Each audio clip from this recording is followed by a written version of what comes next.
Hey guys, and welcome back to Free Comic Book Day. We're on location at SoCal Games and Comics in Temecula, California, and right now we're going to look at Steam Wars #1. The last time we looked at a steampunk reimagining of an established property, it was the Green Hornet and Vampirella fighting the Red Eyes, and it did absolutely nothing with the steampunk aesthetic aside from taking advantage of a popular fashion trend. Seriously, there wasn't even a mention of the Green Hornet driving a clockwork Black Beauty or something? Star Wars, however, seems to be a better fit for steamsploitation. Steamsploitation. I'm making that a thing. Anyway, the cover of Steam Wars #1 shows a lot of promise. Of course, we have guns that are done up in neatly ornate brass, but we also have Star Wars vehicles made of steampunk technology. Gotta love the Wright Brothers X-Wing, by the way. The droids look great. C-3PO is a taller version of TikTok from the Wizard of Oz books, and they gave R2 a little cow catcher. Cute. And with no gears or springs arbitrarily slapped onto any of these characters' costumes, it looks like they're having the steampunk elements used for a specific purpose instead of just looking cool. Good for you, comic! We get an opening text crawl which pretty much sets us up for Star Wars A New Hope, except it isn't about Princess Leia stealing the plans for the Death Star from the Galactic Empire, but Duchess... Imoen?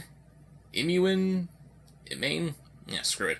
Duchess not Leia, stealing the hegemonic Crux's secret formula for warp coal, which I guess is supposed to make their airships run silent and therefore make them more stealthy.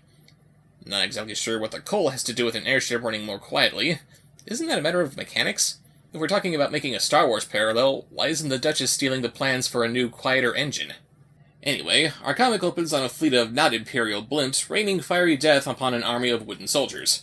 The rebels have airships of their own, but they're ineffective against the not Empire's weaponry. There goes the left rear stabilizer! We're hamstrung! I'll tell ya, you did a great job, hamstrung. They release a squad of Imperial stormtroopers, and where you think they might just doll themselves up in a bunch of unnecessary gears and dials, because steampunk, they just make them look like regular stormtroopers wearing capes and bicorns. It's the simple things in life you treasure. The story deviates from simply being a straightforward retelling of Episode 4 by not having the Duchess get captured by the troops, but instead she hops aboard the Millennium Falcon to make her escape. The Duchess, who is a touch more on the nerdy side than Princess Leia, gets yanked aboard by the captain's sidekick. Instead of a Wookiee, he's a bear named Smokey. The captain here is obviously an analog for Han Solo, the most famous bandit in the galaxy, and his sidekick is a bear that he named Smokey. There's a joke in there, but I can't quite figure out what it is. The captain orders our C-3PO stand-in, designation CL-335, or Cleese, to get them out of here while he mans the gun turret. Unfortunately, their camouflage is down, so the captain has to help co-pilot the ship without any means of defense. By the way, if you ever wanted to hear C-3PO call Han Solo an arseface, here you go. Meanwhile, Lord Baron, our Darth Vader analog, mentally interrogates the surviving rebels for information. How is he able to do this if there is no force in this universe? My thoughts exist in the infinite veil of the mysterious and true fabric of reality. Existential causality and all of its axioms are mine to behold. Such is the power of the Quantum Dragoon. Thank you for the explanation, Lord Baron. I'm now more confused than I would have been if you hadn't said anything at all. Before scanning this guy's mind causes it to burst into flames, Lord Baron learns that their formula for warp coal was stolen, and he commands its prompt return into the hands of the Empire. Cleese and the captain, who we're only learning is named Lo 14 pages in, are doing their best to avoid being shot down by the Imperial dirges. Heh, fightercrafts are called dirges in this world. That's awesome. Smokey, meanwhile, is trying to give them more power from the boiler room. Wouldn't it be easier to teach Smokey how to actually use his paws as opposed to having him manipulate everything like this with his fingers? I love how while C-3PO would be panicking right now, Cleese is just leaning back enjoying a bit of brandy, what? The Duchess questions why no one is manning the rocket turrets, to which Captain Lo barks back at her about not being able to shoot and fly at the same time. So she takes the turret controls herself. Very well, allow me, but do not think this exempts you from a reprimand, Captain Hansel Lo. Really? His name is Hansel Lo? You know, you didn't name your Luke Skywalker character Luke Skywalker, so I go with Hansel Lo.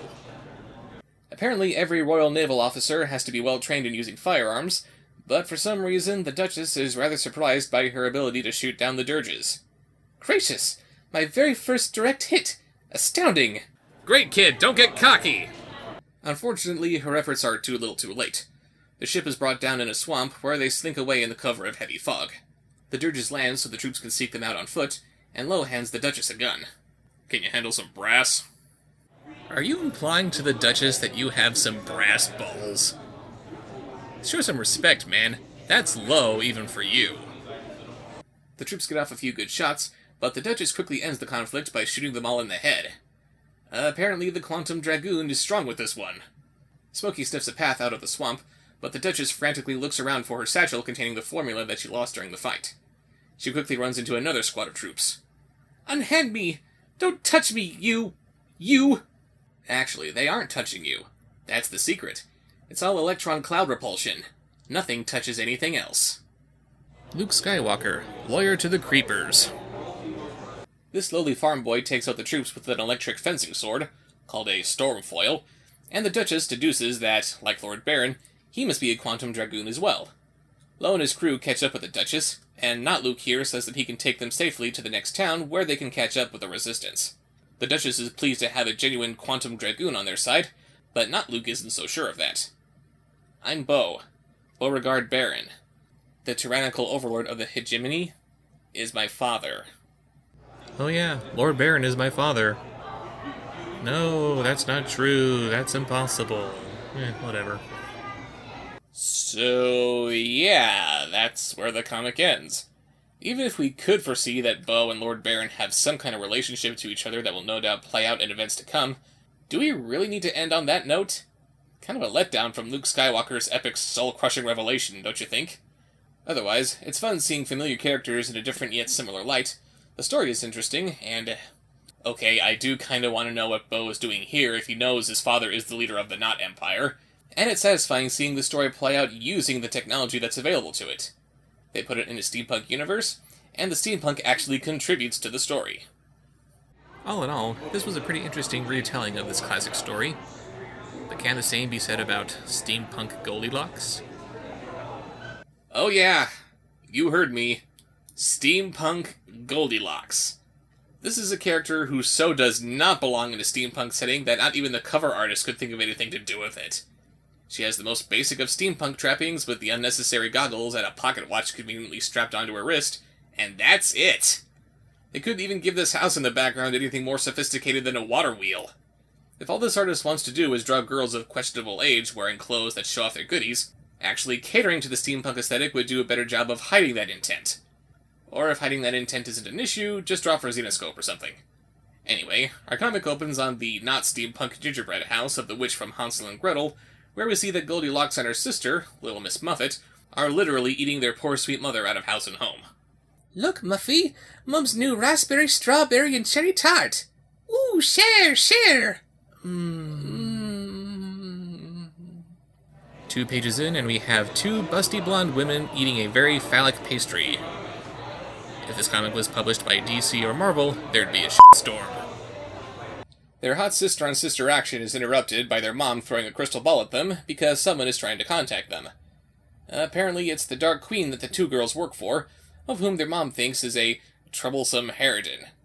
Mum, please don't call the Dark Queen a troublesome harridan. He'll get us in trouble.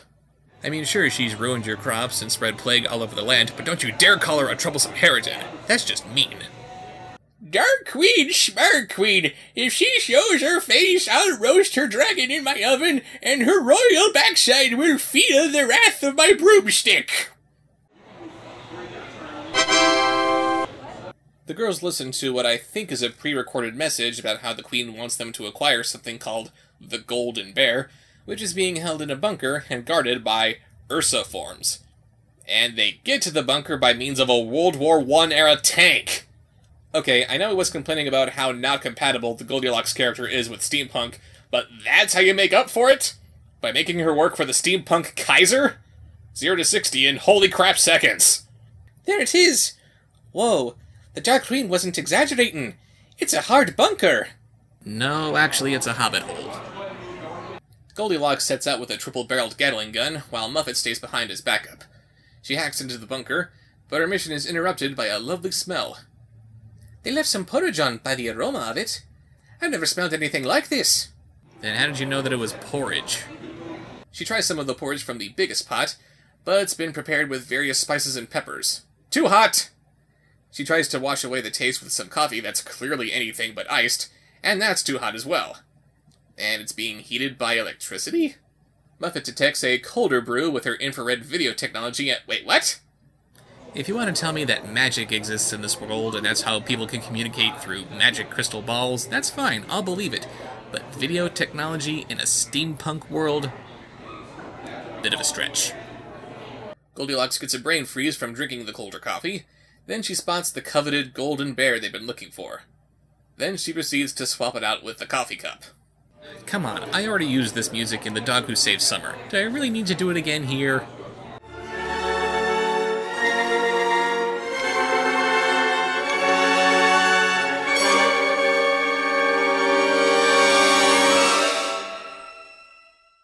Unbeknownst to the babes in the woods, the bears make their way home using state-of-the-art cloaking technology. Because steampunk. And what better weapon do the bears have at their disposal for dealing with invaders than a spider? Okay. This is a steampunk universe, after all. If you're gonna have a spider sit down beside her, why not make it a steampunk spider?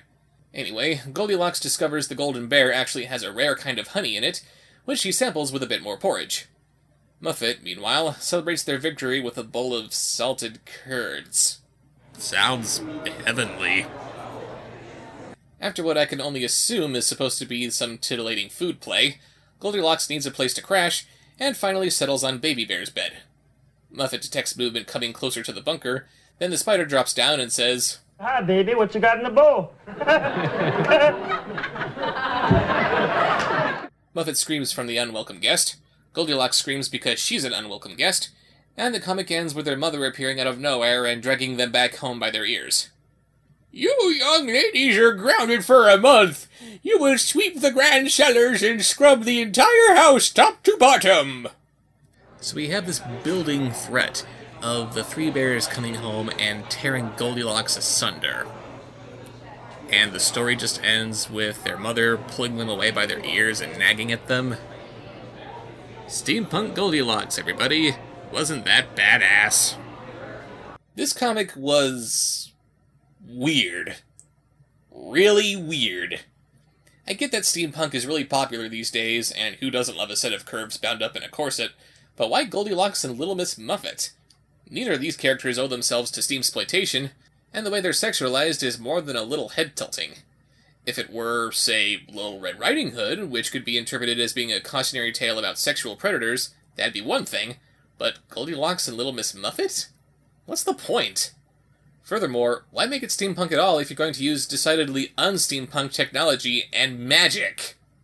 But for those of you who enjoyed this comic, I just gotta reiterate, this is just my honest opinion. It's not like I'm trying to be a troll to you and your fellow fans or anything. That's what this guy is for.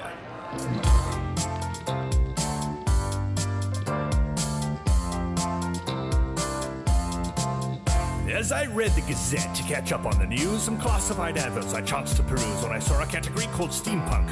I turned to it eagerly but left in a funk, for I quite enjoyed the steampunk aesthetic, but what I beheld there was rather pathetic. These intrepid online auctioneers are just taking modern objects and stuck on some gears. It's simply not cricket, it shouldn't be done, but it's clear how their thoughts had run. Just glue some gears on it and call it steampunk. That's the trendy fashion nowadays.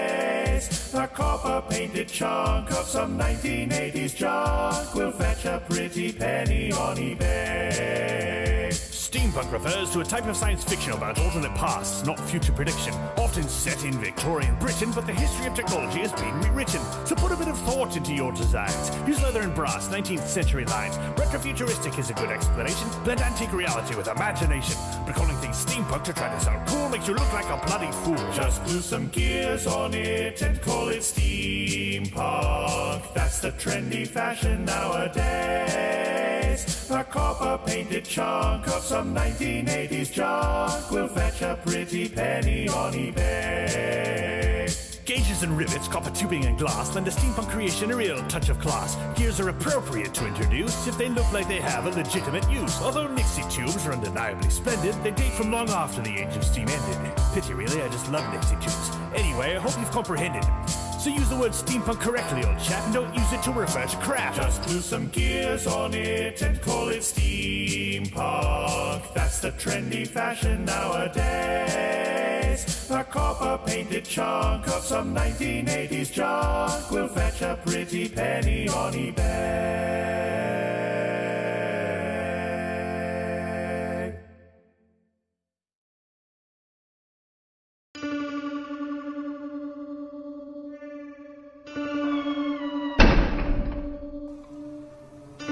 Subscribe, like, follow.